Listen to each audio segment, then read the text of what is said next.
Comment positionner le poteau dans un bâtiment? Nous allons répondre à cette question au cours de cette vidéo. Bonjour à tous, ingénieur CS5 Cabastélé. J'ai un BTP formaté en logiciel ingénieur. Sans plus tarder, on commence. Nous tenons à rappeler que cette vidéo fait suite à une ancienne vidéo qu'on a déjà eu à traiter qui parlait de l'impact de position d'un poteau sur la structure. Comment cela pouvait avoir un impact sur la déformation. Donc ça fait suite à cela. Mais c'est quand même important, quand même intéressant. On voit dans les différentes structures que les ingénieurs ont l'habitude d'échanger deux fois l'orientation de poteau. Dans cette vidéo, on verra pourquoi c'est nécessaire et comment le faire. Quelles sont les règles à respecter pour faire un bon positionnement. Parce que vous ne pouvez pas orienter tous vos poteaux dans la même direction. Donc ça n'a pas de sens, quasiment. Suivez. Bon, nous sommes dans le logiciel Robot Structural Analysis. On fait une modélisation rapide pour arriver directement à notre objectif. Là, nous avons 3. Portée de 3. Et 5. Sur Y, répéter une fois. Nous avons 2 mètres. 2.5.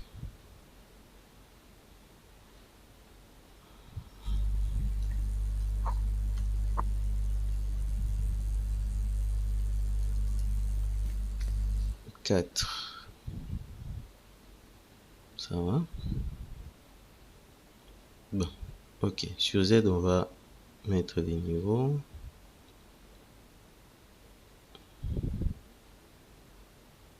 Définition manuelle, on va ajouter 1, 2, c'est bon. Et là, je prends définir pour qu'ils mettent les niveaux. Ok. On commence notre modélisation là. Poteau. On va utiliser une structure en béton armé. On définit la section de poteau.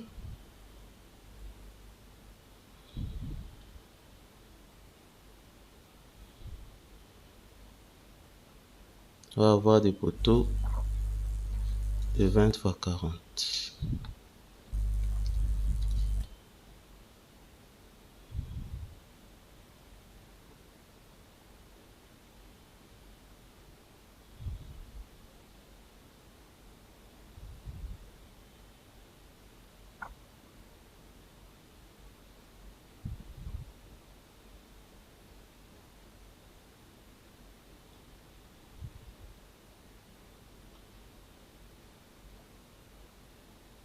Par défaut, tous les poteaux sont orientés dans le sens des X.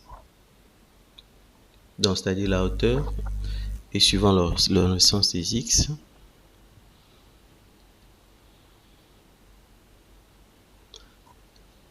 Ok, bon. On parle maintenant l'orientation de poteau. Il est recommandé d'orienter la hauteur, c'est-à-dire la plus grande dimension du poteau, dans le sens de la flexion. Dans le sens de la flexion. Mais la grande question serait, par exemple, pour le poteau qui se retrouve à la croisée entre des directions. Par exemple, ces poteaux-là, nous avons une direction suivant Y et notre direction suivant X. Quelle serait l'orientation à donner à ces poteaux? Or, la flexion dans le sens des X, il y a une flexion qui se fait dans les deux directions, dans le sens des X, tout comme dans le sens des Y, vu que la structure est en 3 dimensions. Ok. Maintenant, c'est ce que nous allons faire. Comment est-ce qu'on peut orienter cela? Donc, on oriente le poteau par rapport à la direction, la hauteur est orientée par rapport à la direction de la flexion. Et le fait de faire cela fait que nous allons mobiliser la plus grande inertie. Parce que dans un poteau rectangulaire, nous avons une direction de forte inertie et une direction de faible inertie. La direction de forte inertie, c'est suivant la petite base ici. la petite base et ça sera dans ce sens ici. Et tandis que la direction de faible inertie, c'est cette direction-là. Là, c'est un principe, vous pouvez vérifier ça, puisque le moment d'inertie varie. Nous avons BH cube sur 12. Et de l'autre côté, si c'est faible, on a B cube H sur 12. Dans ce sens, on aura BH cube sur 12. Dans l'autre sens, nous aurons B cube H sur 12. Ok. Maintenant, dans le logiciel robot structural analysis, on vient ici sur structure, caractéristiques, il y a l'angle gamma qui nous aide à orienter les structures. Dans nos orientations, on le fera suivant un angle de 90 degrés. Ok, on commence ici. Maintenant, pour cette poutre, ces poteaux, ici, nous avons dit que ça se trouve à la croisée de chemin entre des directions. Entre les deux directions, direction des X et la direction des Y. Bon, on va devoir coter. On va devoir coter pour avoir directement en vue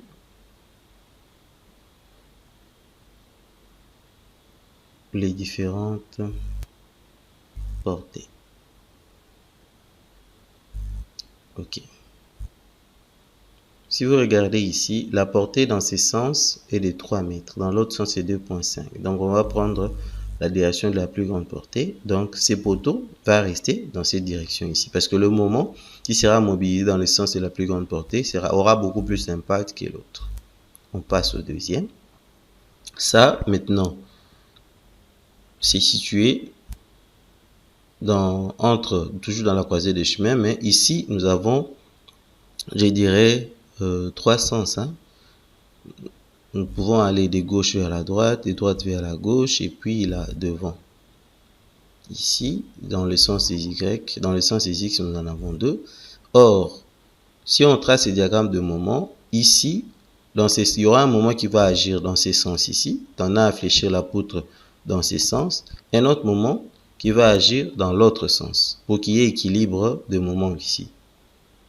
Et le moment de l'autre côté agira dans l'autre sens. Donc, on a 3 directions de moment ici. Donc, il faudrait voir le poteau va suivre lequel.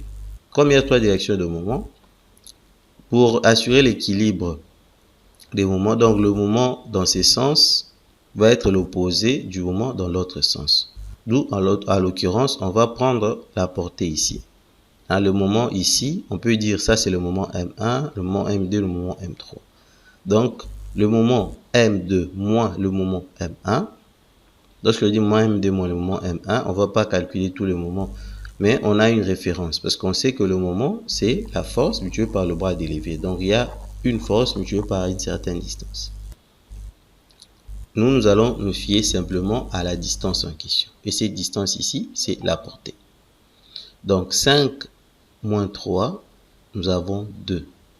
Donc, ici, on a 2. De l'autre côté, il y a 2,5. Donc, ce poteau sera orienté dans ce sens ici. Je viens cliquer là sur ce poteau. Poteau numéro 2. Je sélectionne, je le mets là-bas. Poteau numéro 2 est appliqué. OK. L'autre, c'est la même réalité que nous avons exposée pour ça. Ça, c'est 2,5, l'autre côté 5. Deuxième ligne maintenant. Ici, on a 4. 4 moins 2,5, il reste 1,5. Tandis que dans cette direction, c'est 3. Donc, ça reste comme ça. Celui-là, c'est 4 directions maintenant. 4 sens. 2 directions, 4 sens.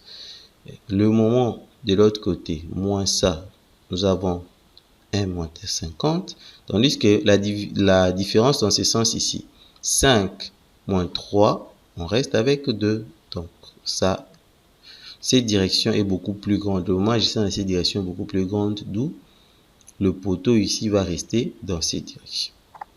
On arrive ici maintenant. La soustraction entre 4 et moins 2,5, c'est 1,5. Et tandis que dans l'autre côté, nous avons 5. Ces poteaux aussi va rester dans cette direction. Jusque-là, on n'a que ça. On continue. Ici, dans ce sens, nous avons 4. Cette direction. Dans l'autre direction, on a 5. Donc, l'élément, le poteau, va rester dans la direction. Ici, maintenant, la différence entre 5 et 3, c'est 2. Tandis que de l'autre côté, nous avons 4. Donc, on va orienter. Sélectionne le poteau. Je clique, il revient dans cette direction. On vient là à la fin. Dans cette direction, nous avons 3. Tandis que dans l'autre direction, c'est 4. Donc, on va l'orienter suivant 4. Si vous avez des questions, n'hésitez pas à la poser. Donc, ici, en l'occurrence, on a changé l'orientation de 3 poteaux. 1, 2, 3, 4, 5, 6. Les 6 sont restés dans l'autre direction. Donc, quasiment ici, c'est proportionnel à la direction de la plus sollicitée par rapport au moment, bien sûr. C'est comme ça. C'est cette règle qu'il faut respecter pour savoir bien orienter vos poteaux.